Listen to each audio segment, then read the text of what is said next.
My name's Ashley Ainsley. I'm the co-founder of Colour and Tech, the person who kind of made Black Tech Fest happen. But it doesn't happen without all of you being here. So thank you so much. Really appreciate your enthusiasm for joining today. And yeah, basically every seat is filled. So here we are. Please do mingle around and meet all the brands and everybody as well. They all want to literally talk and possibly hire you all. So take the opportunity while it's there. Now, I do want to say a big thank you to our panelists, because we're going to talk today for a session covering really getting onto tech from a non-technical background. I'll give a bit of a disclaimer to myself. I've never written a line of functional code. I've copied and pasted one, actually. So it does help a little bit. But we will talk about that from the perspective of how to get into tech. So I'm going to ask the three panelists to do a little bit of an introduction, but everyone will note that there is a third panelist that is not on this incorrect card as well. Hawa, a late addition, but a great addition. So do you want to just give a bit of an introduction to yourself, who you are, for folks who don't obviously know? Hi everyone, so my name is Hawa and I am a senior program manager at Neo Group. Neo Group is a company that is about empowering Black women to be creators and leaders in high impact industries, including tech. And we do that through our coding bootcamps and our other opportunities available. So we have various bootcamps in coding, data analytics, founders, and so on and so forth. So yeah, that's me. Amazing. Adrian, do you want to go next? Sure. Hi everyone, I'm Adrian. I am a software engineer at a company called Engineer Better, which is a software consultancy. So we do engineering work for various clients. And I've only been in that position for about 6 months now. Prior to that, I had a career in public relations, so completely different. And my degree is in politics and history, so very different. Got it. And Leke? Thanks. Hi, everyone. My name is Leke. I am an iOS engineer and I work at Yelp.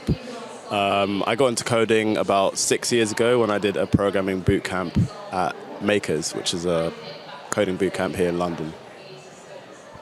Brilliant. So I'm going to ask a couple of questions, but I do want people in the audience probably to interact. I've not told any of the production crew who'll probably be like, no, but this is my event, so let's do it. So if you do have questions, put your hands up. I'll try and just run around to you with a mic and see that. But we're not going to start with the questions, so just hold them. I've got two at least to start from. The first ones I want to do, and I'll ask this over to Leke and then we'll work our way down and then back round basically, is tell us about how you got into doing a coding bootcamp. What is that? How did you find it? Like, what were you looking for? Was it hard? Give us the background into what you were doing. Yeah, so my story was a bit wild and international, but I'll just jump straight to it. So finished university in 2015, and I was looking for various internships and kind of job opportunities post-university, and I managed to find a very random internship in Hong Kong working for like a tech startup. So I flew all the way out to Hong Kong and worked in this tech startup, and I had no programming experience. And it was a really, really cool company. I learned a lot, and the developers there originally, well, in my opinion, I thought they'd been coding for a very, very long time, but they told me that they had all learned their experience and skills through doing a coding bootcamp, and I was really inspired. So when I came back to London, I signed up for one, and I did a bit of research and decided that Makers, which one I did, was the right one for me. So that's how I did it. So the great thing about Makers, and essentially the coding bootcamp itself, was I think I wanted to get into the industry, but thought that, I had this imposter syndrome that I thought, okay, I need to do a computer science degree. I'd never written a line of code, so how would I be able to, sit behind a computer screen and write this production code or become an engineer? And then, meeting people who had done the coding bootcamp and told me, essentially, they took people who had zero coding experience, and it wasn't as if, you did maths or science. There were people from all walks of life and all sorts of backgrounds that did this course, and after 3 months, you were able to, the course emphasized or taught people how to learn, because as a software engineer or as a coder, you're not just learning one piece of technology, you're learning so many different technologies, and the main emphasis is problem solving. So as long as you have an app for problem solving, that's something that's really good for you. And I think a good coding bootcamp will teach you how to master the tools to solve problem rather than the tools itself.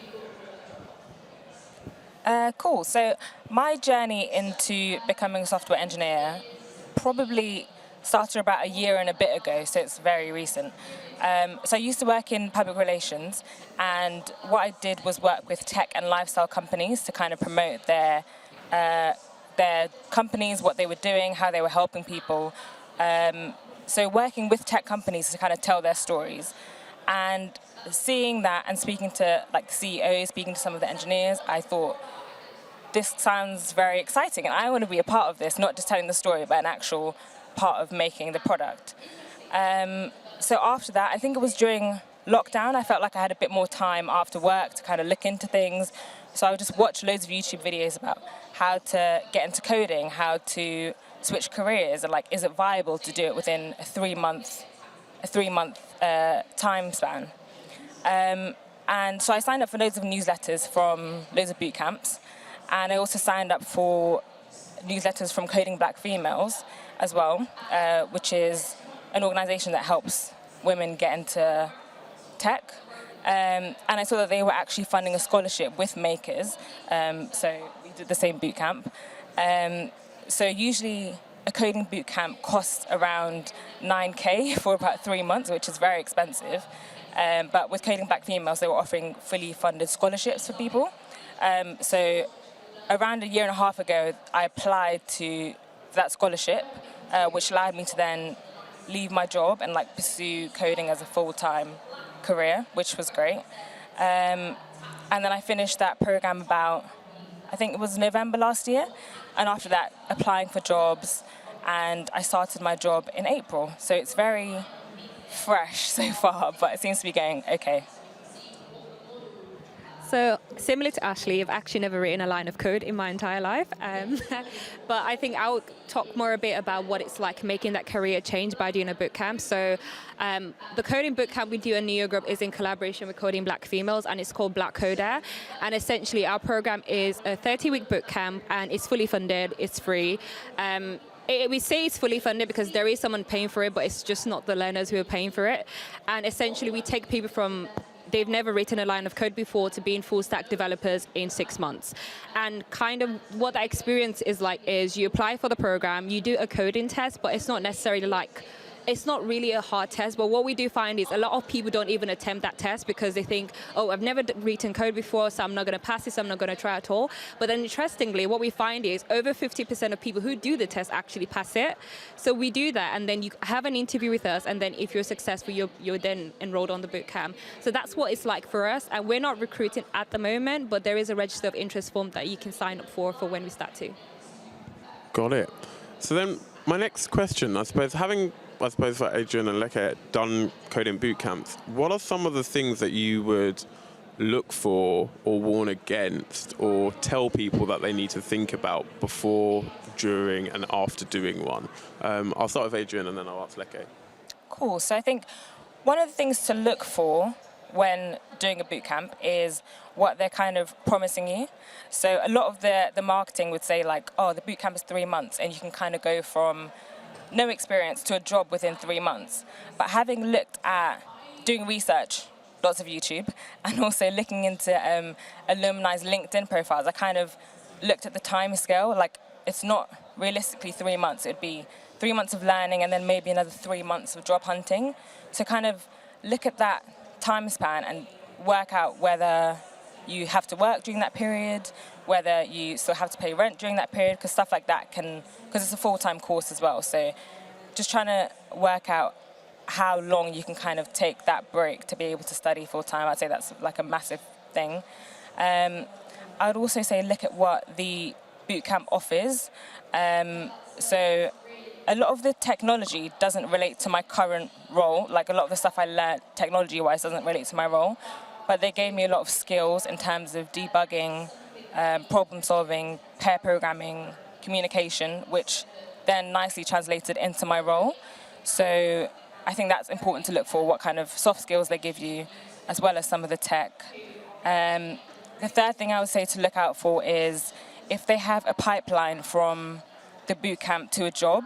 So the one that I did, they have lots of business partners, and because of their long-standing relationships, they're able to look for candidates who have just finished the course and hire them. So it's a much smoother process, kind of like being hired by one of their partners because they trust the boot camp, they trust what you've learned, they've hired from that boot camp before, so they kind of know what they're getting. So I'd say look if they have any business partners. Those are like the 3 things I'd say to look out for. For me, I think a couple of things. So start with yourself. How motivated are you? And I think people kind of assume these boot camps are sort of like a magic. You go in, 3 months later, you're a software engineer. But that's not how it works. You need to be very, very motivated. It's going to be 3 months that will take a lot of your time. Most of the courses will be sort of Monday to Friday, sort of 7-8 hours a day. And you've got to think to yourself, can I put in those hours? And actually, in the case of Makers, it wasn't just the Monday to Friday.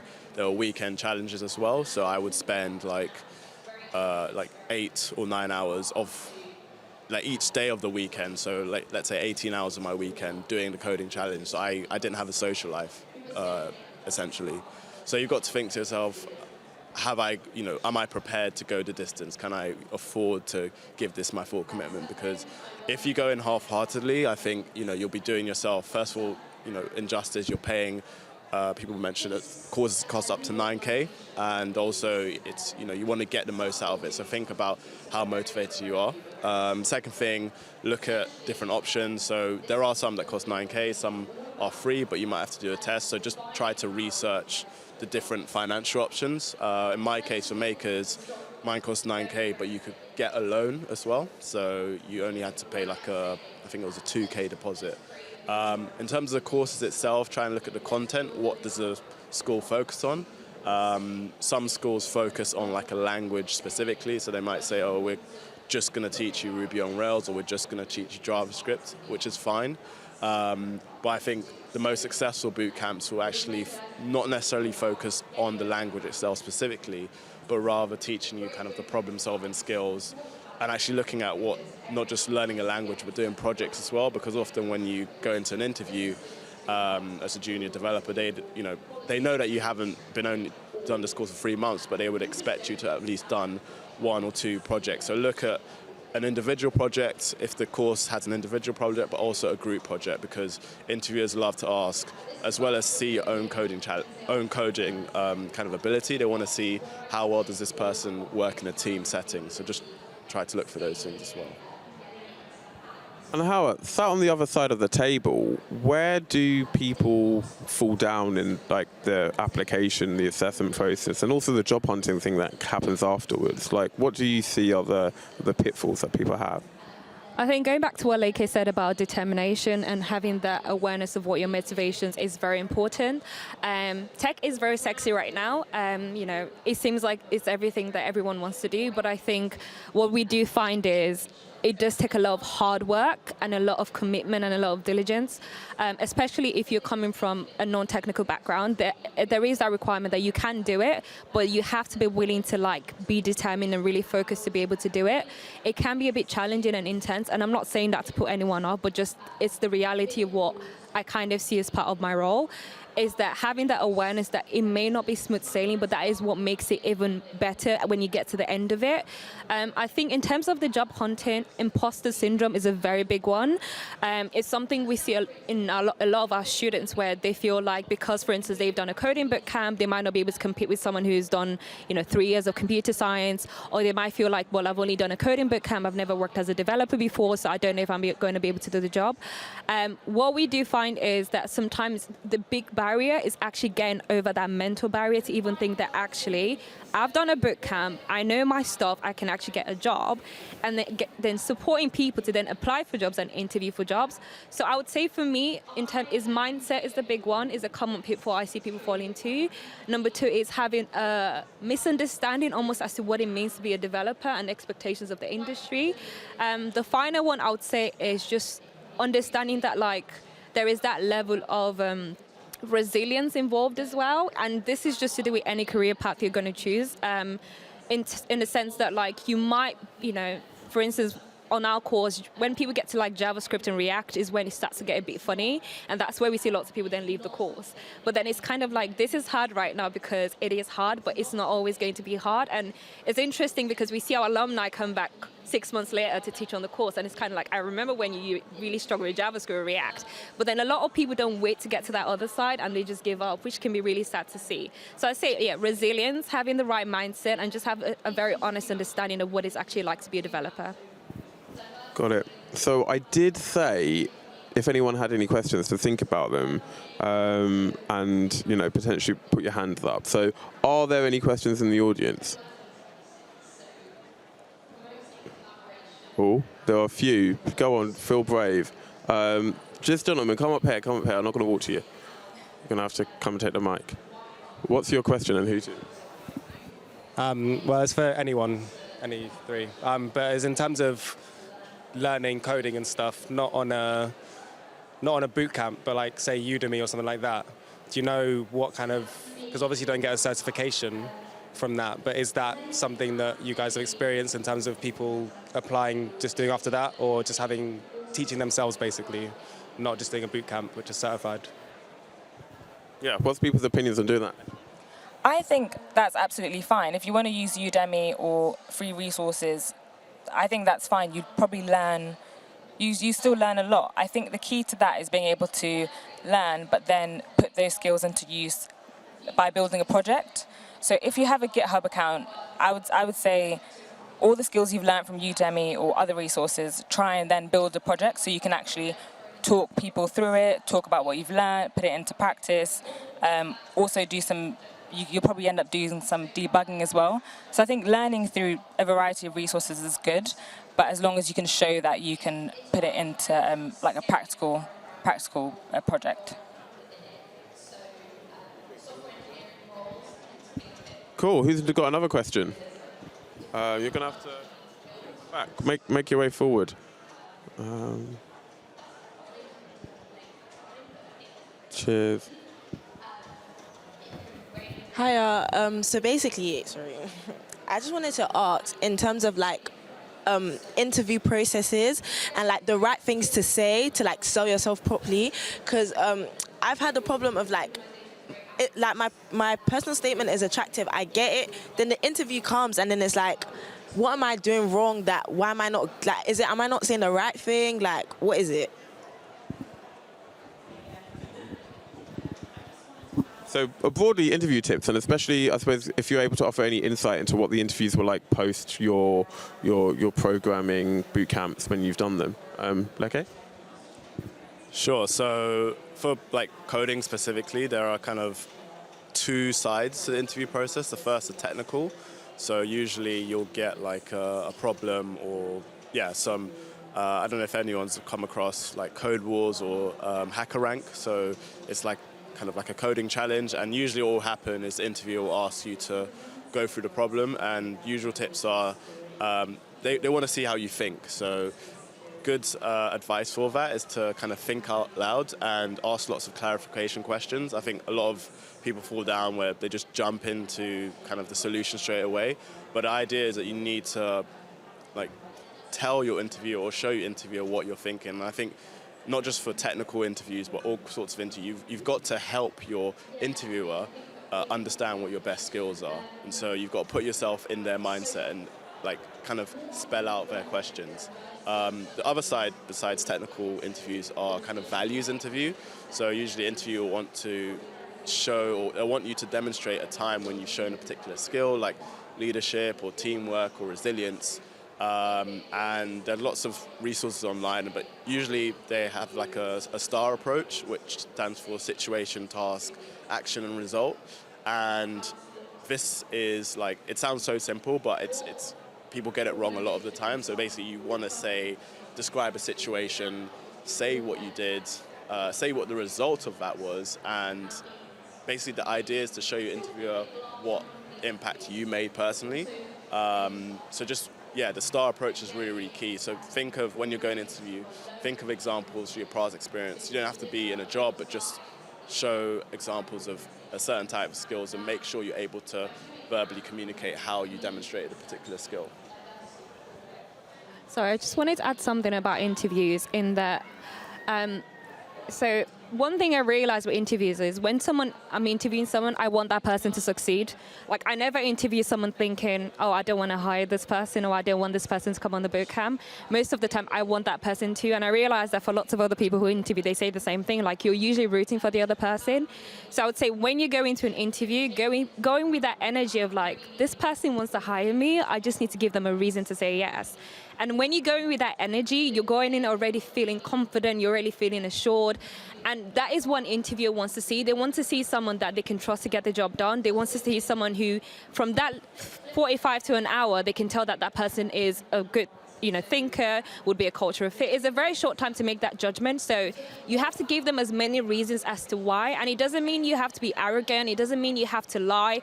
It just means that whatever you've achieved to that point, that you believe that it's enough to qualify for that position, and this person wants to offer you that position, you just have to tell them why. And I think when you start to do that, you might get over some of that. I think the other thing I wanted to say is interviewing is a skill, and sometimes it takes practice to sharpen it, and that's okay. The more you interview, the more you might get feedback. Also ask for feedback if you can. Don't be afraid. They might say no, worst case scenario. Best case scenario, you might be able to get some insight as to what you did wrong and what you did better. So get that feedback and try to understand what is it that you might need to work on as well. Got it. And we have time for one final question, but I never do just one. So can we ask them really quickly and then take them as a go, and one person can do them? So you come, stand up as well, and you quickly. What's it? One sentence, one question. Do you have a lot of opportunity to travel? Because obviously, remember you mentioned that you go to Hong Kong, and also does this include less developed countries? Does this include Africa as well?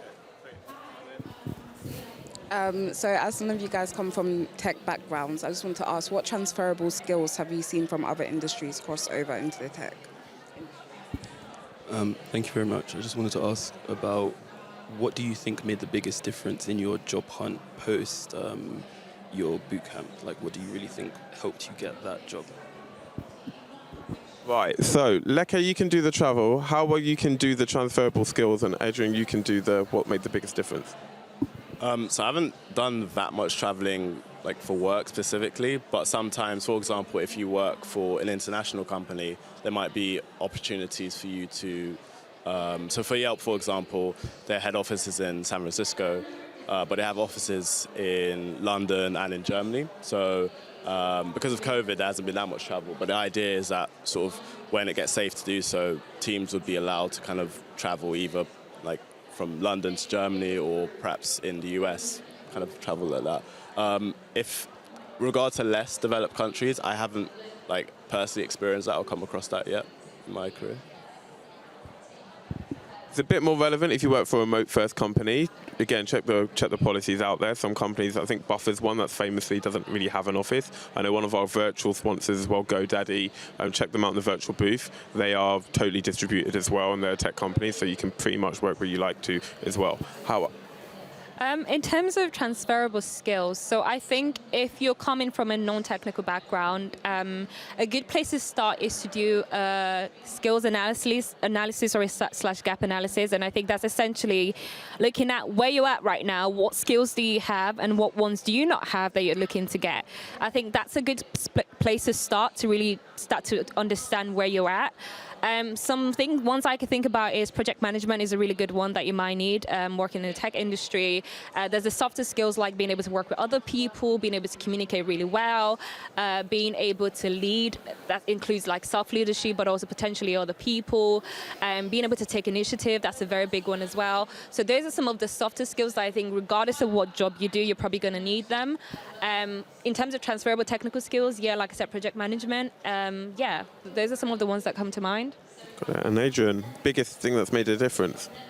I think the biggest thing that made a difference for me in terms of practicing, in terms of job hunting, was on the technical side, practicing a lot of pair programming and debugging.